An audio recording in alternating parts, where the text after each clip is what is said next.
Sampson, I got to pull you into this. In addition to your top stressor, I want to introduce Malik. He's another clinician at Brother B. Wells. He's a associate marriage and family therapist with a great organization called HearYou.org. We couldn't do, just as we at Brother B. Well partner with the Hawk Institute and the Capital City Black Nurses Association, we couldn't do what we do without the help of HearYou.org as well. Malik, hey, how you doing?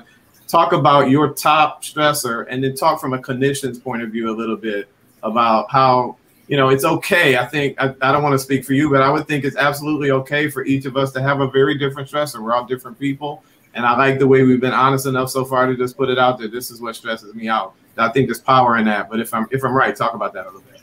Yeah, again, I'm so happy to be here. Thank you for having me. It's been a while since I've been able to do one of these webinars, so super happy to be here. And yeah, I want to touch on the idea that stressors change over time. And it does vary by our ages and our situation and what's going on. So if you would have asked me when I was in undergrad, what was my top stressor, that would have been just how I was in 5 different organizations and I'm trying to stay on top of all of them. And that was the biggest stressor I had at the time. If you jump to grad school, I could tell you that school in itself, just staying focused, living in a city like LA, trying to get a master's degree, that was a top stressor for me. But now, as soon as I graduated, I'm like, the biggest top stressor is like finances, because now I'm no longer in school, I'm no longer a student, I'm no longer, I don't have that like crutch and that support that school gives you. So being an adult and that real world perspective, and like, of course I've been an adult for years, but I've been in school for most of my life. So that top stressor for me was, okay, now you have to actually live. You have to actually pay bills. You don't have scholarships to help you out here in this sense. So that was I think generationally, like that's the stage that I was in just last year of, okay, I've graduated. Now what do you do? So in that idea of, the thing is that when stresses are new, that makes it a lot of times a lot harder to deal with. You don't have that experience of, okay, well, this has happened before, so I just figure I can pull back to what I've done before to get me through it. You can try doing that and like seeing what relates to past stressors, but when that stressor is brand new, it's a very overwhelming feeling. So I think that's been like a long-going stressor of post-graduation. You got to get out there, you got to get a job, you have to actually provide for yourself in full, and like you're expected to do so. So that was kind of a huge stressor for me, and I'm fortunate enough to where I'm working consistently, so I'm not having that as a huge stressor now. But the idea of finances in general, I think is kind of a current stressor for me too, because I'm like, now that I'm here, I have to stay on top of it. So that idea that it's okay for you to have these stressors and they're going to be there, but that just because the stress is there doesn't mean that you can't deal with it and be on top of it, and vice versa. Just because you're on top of it doesn't mean that it's not stressing as well. Beautifully put, Malik. And I have a feeling that it almost sounds like so much of what you just said reminds me of some work I've seen and some talking I've heard from Patrick Ma, who's with us right now. Patrick, you want to jump on that? I got a feeling you've got something to add to that. I know you're going to be doing some financial literacy stuff for the Brother Be Well audience. Michael, you read my mind. Yeah, I just, Malik, I feel you. We're now like #adult. We actually have to pay bills. And, finances, I do have to say, is the biggest stressor in my life right now. Partly because I recently became a homeowner, in addition to starting a new job where, I have to figure out if this will be a long-term solution for my career. But I think it has a lot to do with my upbringing. And I know that many of our brothers at home can actually relate, especially when you're a man of color. Growing up with economic hardship is not uncommon. It's actually the norm for many of us. And it's a sad fact, but it is a fact. And growing up poor, always thinking about where your next meal would come from, or how would you pay for school. In Vietnam, I have to pay for grade school. We don't have the No Child Left Behind policy that we have here in the US. So parents have to pay for their kids to go from kindergarten all the way to college. So it just layers and layers of financial stress. And now, even as a PA, I'm making very good money for myself and definitely can support myself in all my financial needs. I think that just habitually I would train to worry about finances because of my upbringing and the way that, you know, my grandma taught me to worry about the future and rainy day. She always say, save, save, save, never spend money on anything else. And I know that many of our brothers can relate to that fact, and the fact that, you know, being in a low socioeconomic status or grow up in a low socioeconomic status can really impact the way you think and the way you plan out your future. Absolutely. Appreciate you sharing that, Patrick. And congratulations, by the way. I know you said finances are your top stressor, but congratulations on the new house. That's a huge thing. So congratulations on that. I want to check in with Richard Toledo. Richard, what's your top stressor? If you had to identify one just today, what's your number one stressor? My number one stressor is the unknown. Every time it's the thing that kills me is the what ifs. And that goes from, well, when I was back in college, it's like, what if I don't graduate? Or what if I don't make it in life, whatever that means, right? What if I don't, you know, become successful? Or again, everybody has their own definition of success. So, you know, and for some people it hits harder than others. Just last year, I found some information, personal information, that it got me through some depressing times and anxiety to a point where I didn't know how strong anxiety could get.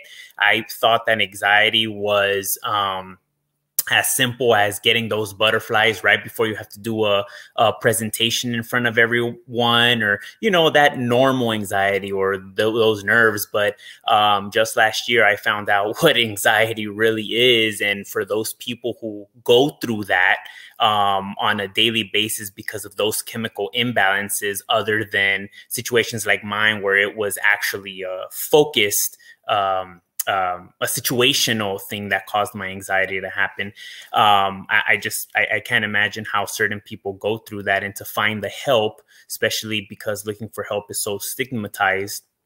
I wouldn't know how they go about their life. But yeah, it's the what ifs, the unknown that it's at the top of my list that causes that stress.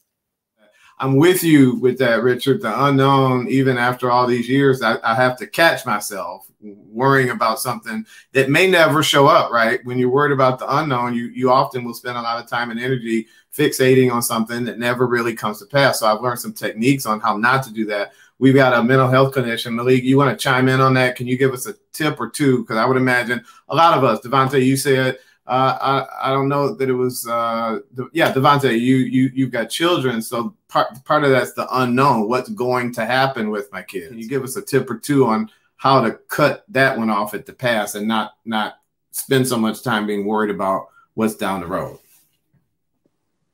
Yeah, definitely. So one thing about the unknown is that the thing is, things that are inevitable are the things that we have to focus on trying not to focus on. There's several different examples of things that are gonna be that way, and that's just how they are. But when you think about the unknown, it's the idea that you cannot control the future, but what you can do, you can control. Like, for instance, when we think about your children, you want to make sure your kids make the right decisions. You want to make sure that they go and have the best life. Do you know that they're going to do that? No, and there's no way that you can.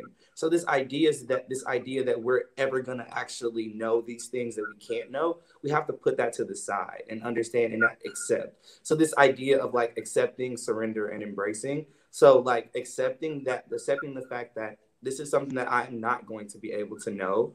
And I have to allow myself to be okay with not knowing this. But what I can do is take the steps in order for these things to go the way that I want them to. And if it doesn't work out that way, it's not my fault that it didn't, because, you know, you've done the things that you wanted to do in order for things to work out a certain way.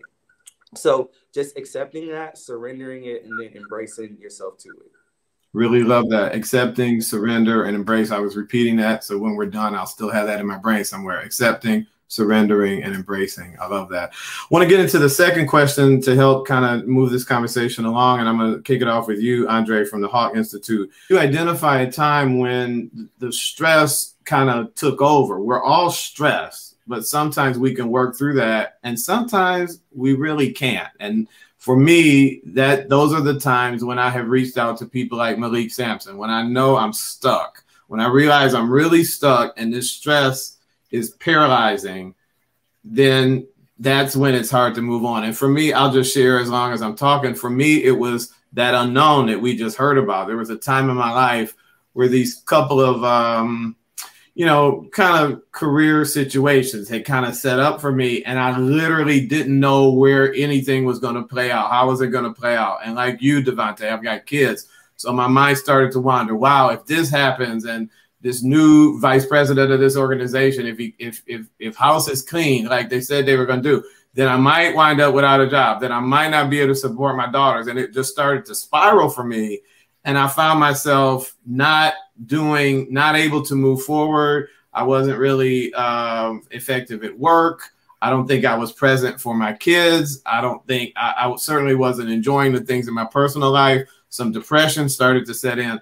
So that fear of the unknown at that point in my life was paralyzing, and it took some professional help to get me to see this is why you're jammed up, and then these are the things you can do. So I was curious on the part of anyone on our panel that was if you felt comfortable sharing something like that. I think somebody watching this might say, boy, I'm in that spot kind of right now. So Andre, I'm just curious if you got a period or something, a time in your life where that stressor kind of shut you down. That's where I was going, Mike, and I apologize. It was the fact that I was taking on responsibilities of a lot of people that I know, my friends and family. I handled COVID, I think, kind of well because I'm able to adapt. But I have friends and family members who weren't. And I'm always the person that is the go-to person to ask for advice. Dre, you do a lot of research. What should I do? This and that. And I found myself taking on more than I can handle. I wanted to help everybody. And, and I was writing notes and I was jotting things down and putting in my calendar. And it got to a point where I wasn't taking care of myself. And I had something that went on with me and my own personal, and I just let everything pile up and I just kind of collapsed and I had to shut down everybody. I had friends and family like, hey, Dre, what happened? I was waiting for you. And I felt like that was one of my biggest stressors because people depended on me. And the fact that I tried to put it all on my shoulder and take on the weight of the world, it hindered me from doing what I needed to do, which is take a break for myself and then try to help others. So I think that would be the one time that I can remember that kind of stressed me out to where I couldn't function or handle it the way I wanted to. Wow. Appreciate it.